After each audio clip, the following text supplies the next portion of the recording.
Hello students, இன்னைக்கு நம்ம permutation and காம்பினேஷன்ஸோட lecture 5 பார்ப்போம். ஏற்கனவே லாஸ்ட் கிளாஸில் பெர்முடேஷனில் டிஃப்ரெண்ட் கேசஸ் பார்த்தோம். இன்னைக்கு ஒரு வேர்டு கொடுத்தா அது டிக்ஷனரியில் லைக் என்ன ரேங்க்ல இருக்குன்னு கண்டுபிடிக்கிட்டு பார்ப்போம். அது பேர் வந்து ரேங்க் ஆஃப் அ வேர்ட். அப்புறம் சர்க்குலர் பெர்முடேஷன்னா என்னன்னு பார்ப்போம். சரியா? ஓகே, இன்னைக்கு கிளாஸ் ஸ்டார்ட் பண்ணிடலாம். ஃபஸ்ட்டு ரேங்க் ஆஃப் அ வேர்டில் ஒரு கொஷின் பார்ப்போம். ரேங்க் ஆஃப் அ வேர்டுக்கு எந்த ஃபார்முலாவும் இல்லை, அது லைக் ஸ்டெப்ஸ் மாதிரி ஃபாலோ பண்ணுவோம். உங்களுக்கு இந்த சம் பார்த்தா புரியும். ஃபஸ்ட்டு லெட்டர்ஸ் ரெப்பிட்டேஷன் இல்லாமல் ஒரு எக்ஸாம்பிள் பார்க்கலாம், அப்புறம் ரெப்பிட்டேஷனோட ஒரு எக்ஸாம்பிள் பார்க்கலாம்.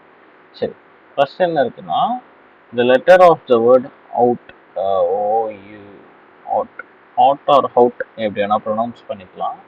or written in all possible orders and these words are written out as in a dictionary. புரியுதா? இந்த 5 லெட்டர் வச்சு நம்ம நிறைய வேர்ட்ஸ் பண்ணலாம்ல, with meaning or without meaning. அதான் இதில் அது with or without meaning. Meaning இருக்கணும்னு அவசியம் இல்லை, எழுதுவோம்ல, அதை ஒரு டிக்ஷனரி மாதிரி அந்த ஆர்டரில் நம்ம வந்து பண்ணால் rank of the word tough என்னன்னு கேட்குறாங்க. ஓகேவா? ரேங்க்னா அதோட பொசிஷன் என்னன்னு கேட்குறாங்க. ஓகேவா? அது ஸ்டார்டிங் என்ன பண்ணோம்னா, நம்மளுக்கு கொடுத்துருக்க இந்த வேர்டில் இருக்க லெட்டர்ஸை நம்ம வந்து ஆல்ஃபபெட்டிக்கல் ஆர்டரில் முதல்ல அரேஞ்ச் பண்ணணும். இப்போ ஃபர்ஸ்ட் என்ன வரும் சொல்லுங்க?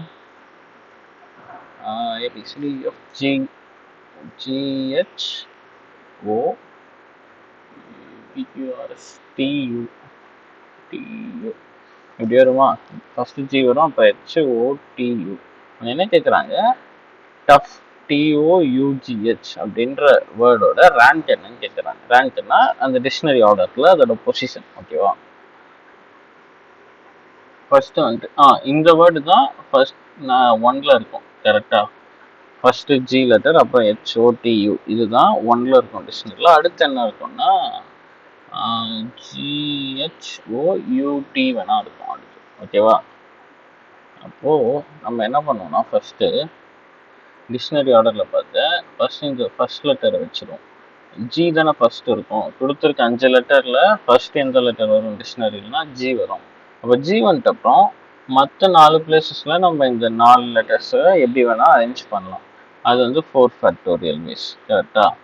இப்போ ஜியில் ஸ்டார்ட் ஆகிற வேர்ட்லாம் முடிஞ்சிச்சு. ஜிக்கு அப்புறம் என்ன லெட்டர் வரும்னா ஹெச் வரும். இப்போ ஹெச்சை நம்ம வச்சுட்டு அடுத்து இருக்க 4 லெட்டர்ஸ் அரேஞ்ச் பண்ண 4 ஃபேக்டோரியல் வேஸ். இப்போ ஹெச்சில் இருக்கிறதுலாம் முடிஞ்சிச்சு. இப்போ வந்து ஓல இருக்கிறது பார்த்தா அது ஒரு 4 ஃபேக்டோரியல் வேஸ். கரெக்டா? அடுத்து டி, லெட்டர் டி தான் நம்மளுக்கு வேணும். டி வந்த அப்புறம் என்ன வரும்னா, டீக்கு அடுத்து என்ன வரும்? டிஜி வருமா? டி நம்மளுக்கு வேணுன்றதுனால நம்ம டீக்கு அடுத்து என்னல அடுத்து டீயை வந்து கேன்சல் பண்ணிடுவோம். இதில் அடுத்து இருக்க ஜி லெட்டர் ஆல்ஃபபெட்டிக்கில் ஜி இருக்குல்ல, லைக் அந்த ஜி தானே இங்கே வர முடியும், அந்த ஜி ஆட் பண்ணுவோம். அடுத்து இது வந்து 3 ஃபேக்டோரியல் வேர்ட்ஸ். டிஜின்னு ஸ்டார்ட் ஆகிற வேர்டு வந்து 3 ஃபேக்டோரியல் வேர்ட்ஸ், அதாவது 6 வேர்ட்ஸ் இருக்கும். அடுத்து டி அடுத்து என்ன வரும்? ஹெச் வருமா? ஜி அடுத்து இது ஒரு 3 ஃபேக்டோரியல். அடுத்து டி, அடுத்து ஓ. டஃப்ல ஓவும் வந்துச்சா? இப்போ தேர்ட் லெட்டர் ஃபில் பண்ணோம். தேர்டில் என்ன வரும்னா திரும்பி டி ஓ போயிடுச்சு, நம்மளுக்கு வந்து ஜி வரும். இது வந்து 2 ஃபேக்டோரியல் வேஸா. அடுத்து டிஓ ஹெச் வருமா? இது ஒரு 2 ஃபேக்டோரியல்ஸ். ஆர்டர் பார்த்தீங்கன்னா ஜிஹெச் ஓடியூ, ஓடி யூஸ் பண்ணிட்டோம், ஜிஹெச் தான் இருக்கு. அடுத்து டிஓ யூ வருமா? இப்போ யூவும் போயிடும் டஃப்ன்ற வேர்டுனால. இப்போ அடுத்து ஜி வருமா? ஆல்ஃபபெட்டிக்கல் ஆர்டர் படி அடுத்து ஜி வரும், ஜியும் போயிடும். அடுத்து ஹெச் வரும், ஹெச்சும் போயிடும். இப்போ இது வந்து 0 ஃபேக்டோரியல்னு வச்சுப்போம், இது 1. அப்படின்னா நம்மளுக்கு ரேங்க் ஆஃப் டஃப் என்னன்னா,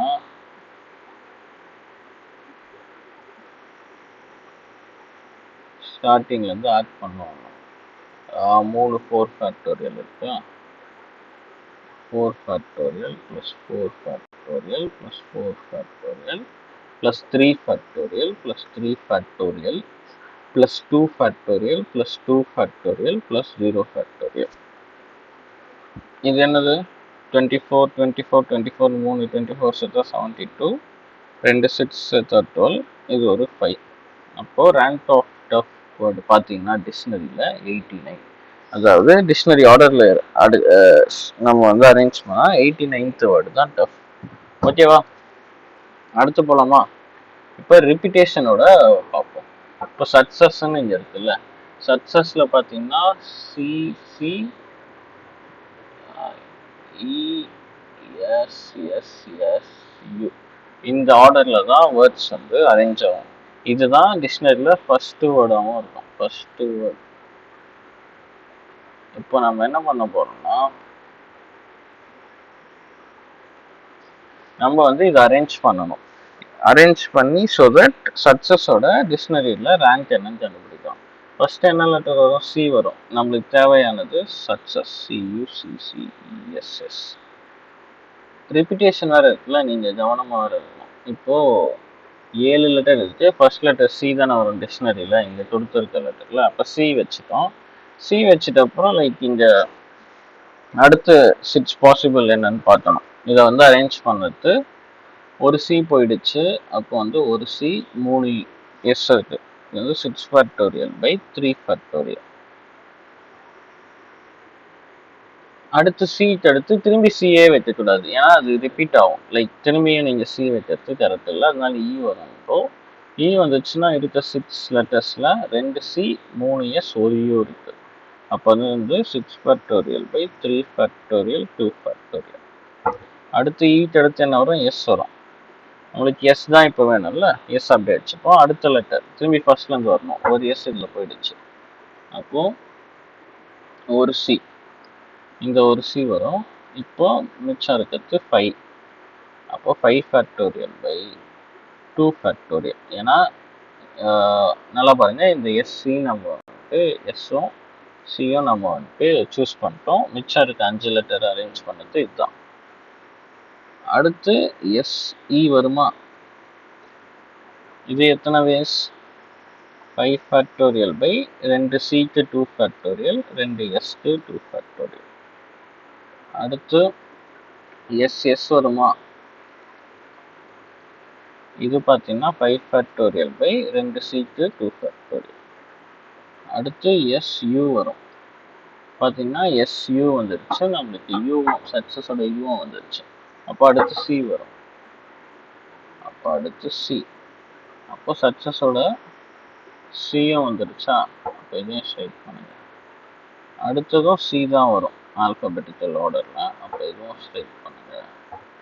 அடுத்து இ வரும். இக்கு அடுத்து எஸ், எஸ்ஸுக்கு அடுத்து எஸ்.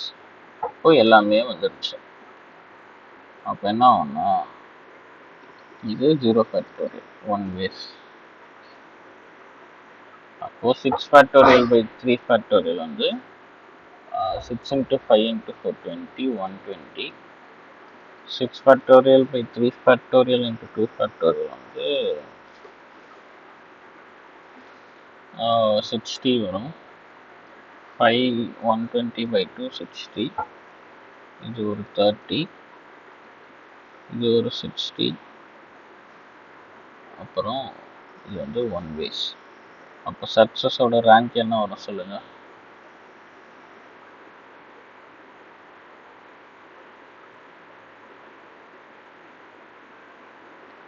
சக்ஸஸோட ரேங்க் பார்த்தீங்கன்னா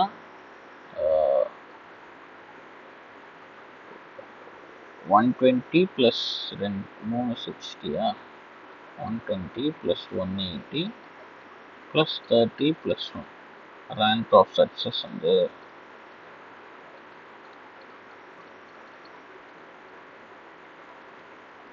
331.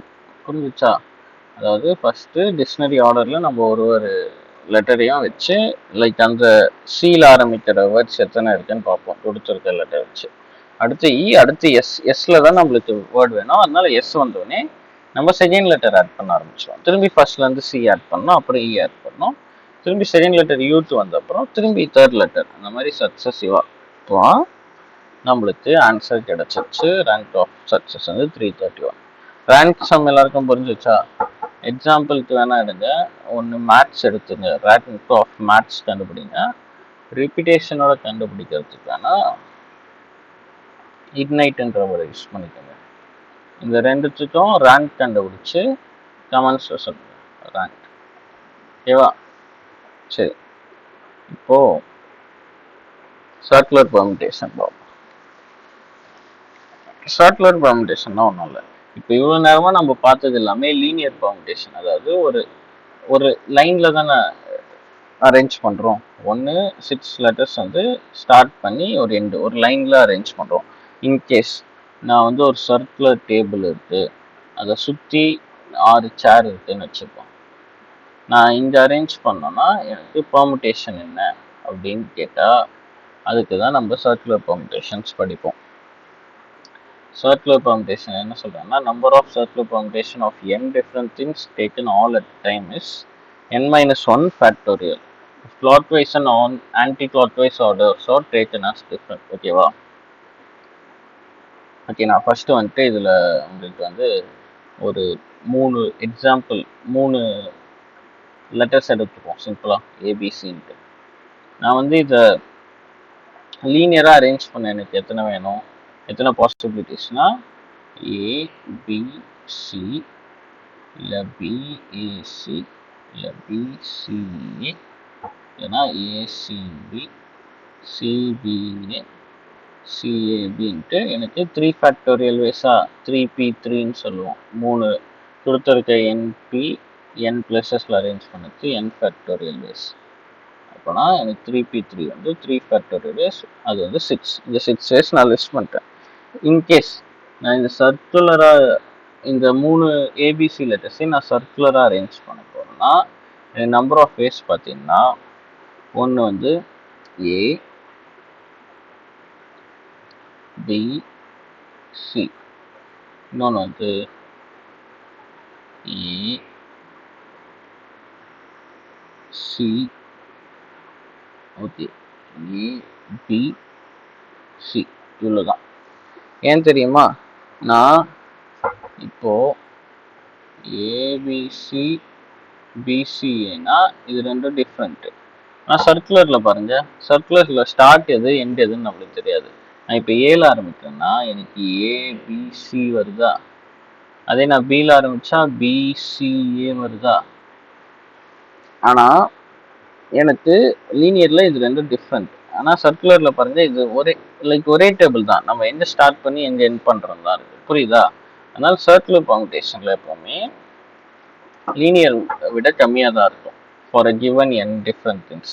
அப்போது for a given n different things நம்ம என்னுமே சர்க்குலர் பெர்முடேஷன் பண்ணோம்னா அது நம்பர் ஆஃப் டிஃப்ரெண்ட் பெர்முடேஷன் வந்து n-1 factorial if clockwise and anti-clockwise orders are taken as different. இப்போ இங்கே பார்த்தீங்கன்னா நான் இதில் clockwise ஏபிசின்னு இப்படி எடுத்துருக்கேன்ல, இதுவும் ஆன்டி கிளாக்வைஸ் ஏபிசி இப்படி சேம்னு எடுத்தா எனக்கு இது ரெண்டுமே ஒன்றாயிடும்.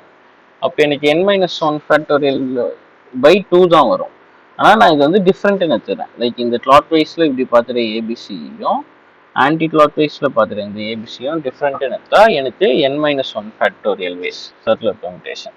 புரிஞ்சிச்சா? ஓகே, அதே எனக்கு கிளாக்வைஸ் ஆன்டி கிளாக்வைஸ் வந்து டிஃப்ரெண்ட் இல்லைன்னு எடுத்தா எனக்கு n-1 ஃபேக்டோரியல் பை 2ன்னு வரும். ஓகே, கொஸ்டின் பார்க்கலாமா? How many different ways are there to arrange 8 guys around a circular table? மொத்தம் 8 guys இருக்காங்க.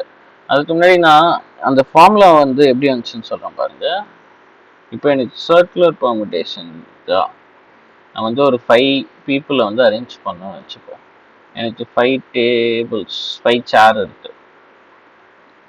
இப்போ பார்த்தீங்கன்னா நான் ஃபஸ்ட்டு பர்சனை ஒன்று இங்கே அரேஞ்ச் பண்ணலாம், இல்லை இங்கே அரேஞ்ச் பண்ணலாம், இல்லை இங்கே அரேஞ்ச் பண்ணலாம், இல்லை இங்கே அரேஞ்ச் பண்ணலாம், இல்லை இங்கே அரேஞ்ச் பண்ணலாம் அப்படின்னு நம்ம எடுத்தால் அது தப்பு. ஏன்னா இது 5மே டிஃப்ரெண்ட் பிளேசஸ் இல்லை. நான் ஃபஸ்ட்டு பர்சனை இங்கே உட்கார வச்சாலும், இல்லை நான் இங்கே உட்கார வச்சாலும், இல்லைனா நான் இங்கே உட்கார வச்சாலும், இல்லை இங்கே இல்லை இங்கே ஷிஃப்ட் பண்ண வச்சாலும் எனக்கு சேம் தான் அது. ஏன்னா இந்த டயக்ராமே பாருங்கள், இப்போ நான் இங்கே ஷேர் பண்ணியிருக்கேன்னா இந்த பர்சன் இங்கே இருக்கிறதுக்கும் இங்கே இருக்கிறதுக்கும் எதனா டிஃப்ரென்ஸ் இருக்கா? கிடையாது. லைக் ஏன்னா நம்ம சேர்ஸ் எல்லாம் நம்பரும் பண்ணல எதுவும் பண்ணல, சேர்ஸ் எல்லாம் அலைக் தான். அதனால அந்த பர்சன் இங்கே இருக்கலாம்ல, அந்த மாதிரி அந்த பர்சன் இங்கே இருந்தாலும் ஒரு சேஞ்சும் இல்லை. அதனால ஸ்டார்டிங் ஒரு பர்சனை ஒரு சர்க்குலர் டேபிளில் அரேஞ்ச் பண்ணதுக்கு நம்பர் ஆஃப் இயர்ஸ் பார்த்தீங்கன்னா 1 தான். ஓகேவா? இப்போ அவரை ஒரு சேர்ல அரேஞ்ச் பண்ணிட்டோம், இந்த சேர்ல இருக்காருன்னு எடுப்போம். நெக்ஸ்ட்டு 4 பீப்புளை 4 சேர்ல அரேஞ்ச் பண்ணோம். இப்போதான் நம்மளுக்கு வந்து வித் ரெஸ்பெக்ட் டு ஹிம் நம்ம எங்க அந்த 4 பேரை உட்கார வைக்கணும்னு இருக்கு. நான் செகண்ட் பர்சனை இந்த உட்கார வச்சா எனக்கு இது ஒரு வே, ஆர் நான் இந்த சேர்ல உட்கார வச்சா இது ஒரு வே, ஆர் இந்த சேர்ல உட்கார வச்சா இது ஒரு வே, இந்த சேர்ல அரேஞ்ச் பண்ணா இது ஒரு வே. கரெக்டா? அப்போ எனக்கு இது 1 into 4 ஆகும். அடுத்து 2 பீப்புள் அரேஞ்ச் பண்ணுறப்போ தேர்ட் பர்சன் அரேஞ்ச் பண்ண 3 வேஸ் இருக்கும். அடுத்து தேர்ட் பர்சன் அரேஞ்ச் பண்ணுறப்போ ஃபோர்த்து பர்சன் அரேஞ்ச் பண்ண 2 வேஸ். லாஸ்ட்டாக இருக்க சேர் தான் லாஸ்ட் பர்சன், அது வெறும் ஒரு வே. அப்போ இது என்னது? இது எனக்கு 4 ஃபேக்டோரியலா? 4 ஃபேக்டோரியல். அதில் ஃபர்ஸ்ட் பர்சன் நம்ம 1ன்னு எடுத்துக்கிறோம். நார்மலாக 5 பீப்புள் இருந்தால் 5 ஃபேக்டோரியல் லீனியராக அவங்கள அரேஞ்ச் பண்ணேன். ஆனால் சர்க்குலரில் அந்த ஃபர்ஸ்ட் இது 1ன்னு எடுக்கிறதுனால நம்ம இதை எப்படி எழுதலாம்னா n-1 ஃபேக்டோரியல்னு எழுதலாம். n பர்சன்ஸை சர்க்குலர் டேபிள் அரேஞ்ச் பண்ண எனக்கு n- ஃபேக்டோரியல் வேஸ் தான் ஆகும். ஓகேவா? அப்படி 8 டேஸ் எனக்கு அரேஞ்ச் பண்ண 8-1 ஃபேக்டோரியல் 7 ஃபேக்டோரியல் வேஸ் ஆகும். அது வந்து 5040. ஓகே, அடுத்து பார்க்கலாம். அடுத்து என்ன இருக்குன்னா அதான் ரிப்பீட்டேஷன்ஸோட இருந்தா சர்க்குலர் பெர்முடேஷன்ஸ் என்ன இருக்கு. இப்போ clockwise anti-clockwise arrangements are not different ன்னு இருக்கு. The number of circular arrangements of n different objects is. இப்போ நம்ம அந்த எக்ஸாம்பிள் பார்த்தோம்ல, A B C, A B C A B C. இப்போ இதை நான் 4 எக்ஸாம்பிள்ஸ் வச்சு சொன்னா என்ன கிளியரா இருக்கும். ஏபிசிடி இங்கே வச்சுப்போம், ஏபிடிசி இப்படி வச்சுப்போம். இப்போ இந்த பர்சனோட ரைட்ல இருக்க பர்சன் அப்படின்னு பார்த்தா பின்னும், லெஃப்ட்ல இருக்க பர்சன் பார்த்தா சின்னும். அதே இதுல பார்த்தீங்கன்னா ரைட்ல இருக்கிறது சி, லெஃப்ட்ல இருக்கிறது பி. பர்சன்ஸ் வச்சு பேசணும், பீப்புள் வச்சு பேசணும்னா இது ரெண்டுமே டிஃப்ரெண்ட். லைக் இந்த டயக்ராம் 1ம் டயக்ராம் 2ம் டிஃப்ரெண்டா. ஆனா நான் வந்து இப்போ ஒரு பேர்ல் தெரியும்ல, பேர்ல்னா பவளம், முத்து பவளம் சொல்லுவோம்ல, அந்த பேர்ல் வச்சு மாலை செய்வான்ல, அந்த பேர்ல் வச்சு லைக் வேற வேற கலர்ல இருக்க பேர்ல் வச்சு நான் ஒரு மாலை செய்கிறேன். இப்போ ஒரு பேர்லோட கலர் ஏ, இன்னொன்று பி, இன்னொன்று சினா எனக்கு ஏபிசி இப்படி அரேஞ்ச் பண்ணட்டும் மாலையில், இல்லை ஏபிசி இப்படி, ஏபிசி இப்படி அரேஞ்ச் பண்ணட்டும் ஒன்று தானே. அந்த மாலையை நீங்கள் எப்படி வேணால் ரொட்டேட் பண்ணி போட்டுக்கலாம், இல்லை திருப்பி போட்டுக்கலாம்ல. அப்போ இதில் வந்துட்டு கிளாக் வைஸும் இது ஆன்டி கிளாக் வைஸும் சேம், ஆனால் இதில் வந்து டிஃப்ரெண்ட். ஓகேவா? அதுதான் இப்போ எனக்கு clockwise anti clock wise வந்து நாட் டிஃப்ரெண்ட், அதாவது சேமாக இருக்குன்னா எனக்கு சர்க்குலர் பெர்முடேஷன் ஆஃப் ஆகிடும். அதாவது நம்பர் ஆஃப் பாசிபிள் வேஸ். ஏன்னா நான் ஒரு கிளாக் வைஸ் ஒரு ஆன்டி கிளாக் வைஸ் அதாவது ஒன்றா கன்சிடர் பண்ணுறேன். அப்போ எனக்கு வந்து அது ஆஃப் ஆகிடும். அப்போ டோட்டல் நம்பர் ஆஃப் வேஸ் வந்து n-1 ஃபேக்டோரியல் பை 2 ஃபேக்டோரியல். இது வந்து எப்போனா கிளாக் வைஸும் ஆன்டி கிளாக் வைஸ் அரேஞ்ச் பண்ணிட்டோம், டிஃப்ரெண்ட் இல்லைன்னா. எப்போவுமே பீப்புள் வச்சு பேசும்போது அது டிஃப்ரெண்ட்டாக தான் இருக்கும். அது ஒரு க்ளூவாக எடுத்துக்குது. கொஸ்டின் வந்து பீப்புள் பர்சன்ஸ் அரேஞ்ச் பண்ண சொன்னாலோ, இல்லை 5 பீப்புள் யாருன்னா அரேஞ்ச் பண்ண சொன்னாலோ அப்போ வந்து ஆன்டி கிளாக் வைஸும் கிளாக் வைஸும் டிஃப்ரென்ஸ்.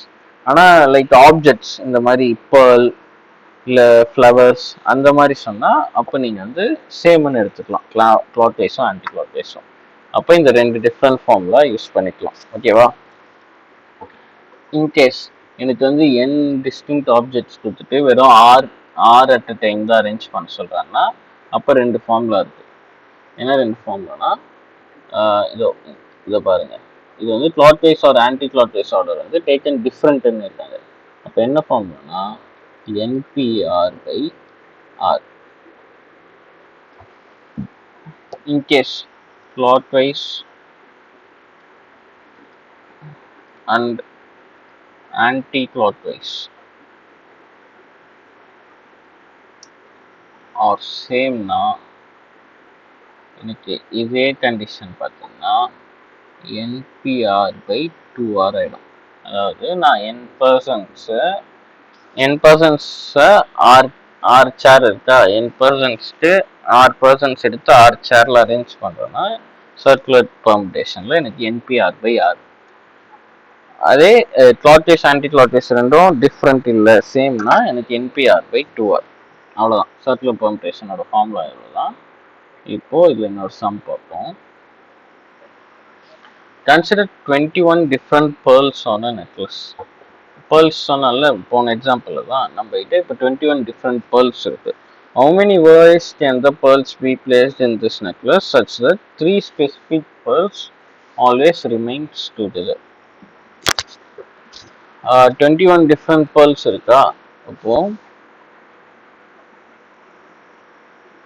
இதுல என்ன சொல்றாங்கன்னா, நம்ம முன்ன சம் பார்த்துருக்க ஞாபகம் இருக்கா, 6 children அது 2 children always together இருக்கணும், இல்லை எதனா வேர்ட் எடுத்தா அந்த வபுல்ஸ்லாம் ஆல்வேஸ் டுகெதர் இருக்கணும்ட்டு. அந்த மாதிரி இதில் 3 ஸ்பெசிஃபிக் பேர்ல்ஸ் மட்டும் எப்போவுமே டுகெதர் இருக்கான். அப்போனா முதல்ல நம்பர் ஆஃப் பெர்முடேஷன்ஸ் கண்டுபிடிப்போம். 21 டிஃப்ரெண்ட் பேர்ல்ஸ்ன்றாங்களா, அதில் எனக்கு வந்து இந்த 3 பேர்ல்ஸ் வந்து ஒரு சிங்கிள் யூனிட்டாக இருக்கும். கரெக்டா, பேர்ல் 1 பேர்ல் 2 பேர்ல் 3 நான் வந்து ஒரே ஒரு ஆப்ஜெக்டாக எடுத்துப்பேன். முன்ன பண்ணியிருப்போம் ஞாபகம் இருக்கா. இது ஒரே ஆப்ஜெக்டாக எடுத்துட்டா இப்போ எனக்கு டோட்டல் நம்பர் ஆஃப் ஆப்ஜெக்ட் எவ்வளோ இருக்கும், 21 மைனஸ் 3, இந்த 3 மைனஸ் பண்ணிட்டு அப்புறம் இதை ஒரே ஆப்ஜெக்டாக கன்சிடர் பண்ணி ஆட் பண்ணிப்பேன். இப்போ எனக்கு மொத்தம் 18 19 இருக்கும். இந்த 19ஐயும் நான் வந்துட்டு இப்போது சர்க்குலராக அரேஞ்ச் பண்ணோம். அப்போ எனக்கு எத்தனை வயசுனா, இது இப்போ இல்லை, அப்போது கிளாக் வைஸும் ஆன்டி கிளாக் வைஸும் சேம். சேம். அப்போ எனக்கு ஃபார்முலா என்ன, n-1 factorial by 2 factorial. n-1 factorial by 2 factorial. அப்போ எனக்கு என்ன வரும், 19 minus 1 factorial by 2 factorial வருமா, into, ஓகே இப்போதைக்கு இப்படி இருக்கட்டும். அப்போ எனக்கு நம்பர் ஆஃப் பெர்முடேஷன்ஸ் பார்த்தீங்கன்னா, நான் இப்போ அதை ஒரே ஆப்ஜெக்டா கன்சிடர் பண்ணி 19 minus 1 factorial by 2 factorial circular permutation பண்ணிட்டேன். இப்போ இன் பிட்வீன் இந்த மூணுக்குள்ளேயே நான் இந்த மூணுத்தையும் அரேஞ்ச் பண்ணோம்ல, அது வந்து ஒரு 3 factorial வைஸ். அப்போ இது பார்த்தீங்கன்னா 18 factorial into 3 factorial தான் ஃபைனல் ஆன்சர். அதாவது அந்த நான் இப்போ ஒருவேளை சர்க்குலராக அரேஞ்ச் பண்ணும்போது அது 1 2 3ன்னு இருக்கலாம், இல்லைன்னா 1 3 2ன்னு இருக்கலாம், இல்லை 2 3 1ன்னு இந்த மாதிரி அதுங்களுக்குள்ளே ஒரு ஆப்ஜெக்டை நான் அது டுகெதர் எடுக்கும் போது அந்த 3 ஆப்ஜெக்ட் லைக் அவங்களுக்குள்ளேயே 6 விதமாக அரேஞ்ச் ஆகும் 3 ஃபேக்டோரியல் வேஸில். அதை நம்ம இது கூட மல்டிப்ளை பண்ணணும். ஓகேவா, இப்போ இந்த சம் புரிஞ்சிச்சா, clockwise anti clock wise சேம்னா எந்த மாதிரி வரும்ட்டு. Okay fine. இப்போ லாஸ்ட்டாக ஒரு சம் பார்க்கலாம்.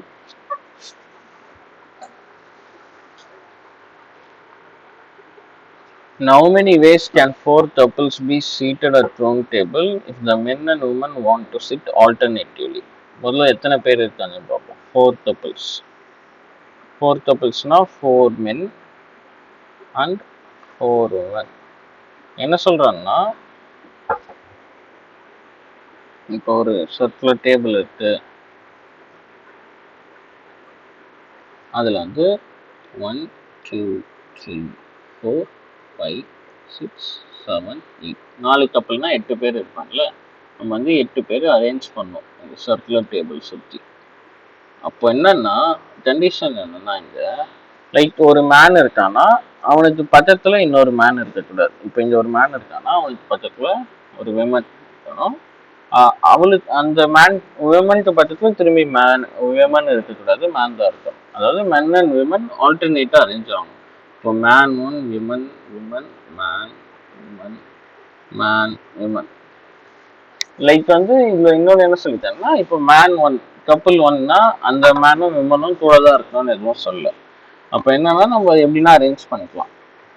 இந்த சம்மோட அப்ரோச் எப்படின்னா, ஃபர்ஸ்ட் ஒன்று நம்ம மென் அரேஞ்ச் பண்ணலாம், இல்லை விமன் அரேஞ்ச் பண்ணலாம். ஃபர்ஸ்ட் என்ன பண்ணுவோம்னா மென் அரேஞ்ச் பண்ணுறோன்னு வச்சுப்போம். அப்போது நான் 4 மென் அரேஞ்ச் பண்ண எனக்கு கண்டிஷன் என்ன, 4 மென் சர்க்குலர் பெர்மிட்டேஷன் பண்ண எனக்கு 4 - 1 ஃபேக்டோரியல் நம்பர் ஆஃப். நான் வந்து ஃபர்ஸ்ட் 4 மென் மட்டும் அரேஞ்ச் பண்ணுறேன். M1 M2 M3 M4. 4 மென் அரேஞ்ச் பண்ண எனக்கு என்ன number of ways to arrange 4 men in the circular வந்து எனக்கு 4 - 1 ஃபேக்டோரியல், அது வந்து எனக்கு 3 ஃபேக்டோரியல். இப்போ நான் 4 men அரேஞ்ச் பண்ணிட்ட அப்புறம் உங்களுக்கு இன்பிட்வீன் எத்தனை கேப் இருக்கு பாருங்க. 1 2 3 4 1 2 3 4. இப்போ to arrange the women in between places, number of ways பார்த்தீங்கன்னா 4 ஃபேக்டோரியல் அப்படியே சொல்ல முடியாது. முதல்ல மென் அரேஞ்ச் பண்ண 4 ஃபேக்டோரியல், அதாவது to arrange the women in between places. அதாவது இந்த மென் அரேஞ்ச் பண்ணுறப்பறம் உங்களுக்கு ஒரு 2 மென்க்கு நடுவில் பிளேஸ் இருக்கும்ல, ஏன்னா 2 மென் பக்கத்தில் இருக்கக்கூடாது. அப்போ அந்த மாதிரி 4 பிளேஸ் இருக்கும். நம்ம சர்க்கிள் பண்ணி மார்க் பண்ணியிருந்தோம் பார்த்தீங்களா, 1 2 3 4. இந்த 4 பிளேஸில் நம்ம அந்த 4 விமனை அரேஞ்ச் பண்ணலாம். அப்போ அந்த 4 விமன் அரேஞ்ச் பண்ண 4 ஃபேக்டோரியல் ப்ளஸ் முதல்ல மென் அரேஞ்ச் பண்ணவே 3 ஃபேக்டோரியலாக இல்லை. அப்போ டோட்டல் நம்பர் ஆஃப் வேஸ் ஃபைனலாக பார்த்தோம்னா 3 ஃபேக்டோரியல் இன்ட்டு 4 ஃபேக்டோரியல். 3 ஃபேக்டோரியல் வந்து 6, 4 ஃபேக்டோரியல் வந்து 24. 6 24 பார்த்தீங்கன்னா 144. 144 தான் ஃபைனல் ஆன்சர். ஓகேவா? ஓகே, இன்னைக்கு நம்ம ரேங்க் ஆஃப் அ மேட்ரிக்ஸ் பார்த்தோம். ரேங்க் ஆஃப் அ வேர்டும் சர்க்குலர் பெர்மிட்டேஷனும் பார்த்தோம். ரேங்க் ஆஃப் அ வேர்ட்னா லைக் ஒரு கிவன் வேர்டு வந்து நம்ம அந்த லெட்டர்ஸ்லாம் யூஸ் பண்ணி டிக்ஷனரி ஆர்டரில் அரேஞ்ச் பண்ணால் அந்த வேர்டு வந்து எத்தனாவது பொசிஷனில் இருக்குன்றது தான் ரேங்க் ஆஃப் அ வேர்டு. அது வித்தவுட் ரிப்பீட்டேஷனும் வித் ரிப்பீட்டேஷனும் 2 எக்ஸாம்பிள் பார்த்தோம். அப்புறம் சர்க்குலர் பெர்மிட்டேஷன் என்னன்னா n ஆப்ஜெக்ட்ஸ் கொடுத்துட்டு அந்த சர்க்குலர் ஆர்டர்ல இப்போ அரேஞ்ச் பண்ண சொல்லுவாங்க, அது சர்க்குலர் பெர்மிட்டேஷன். அதுலேயும் clockwise anti clock wise சேமா இருந்தால் எப்படி, சேமா இல்லைன்னா டிஃப்ரெண்ட்டாக இருந்தால் எப்படின்னு பார்த்தோம். அப்புறம் அதில் சம்ஸ் பார்த்துருக்கோம்.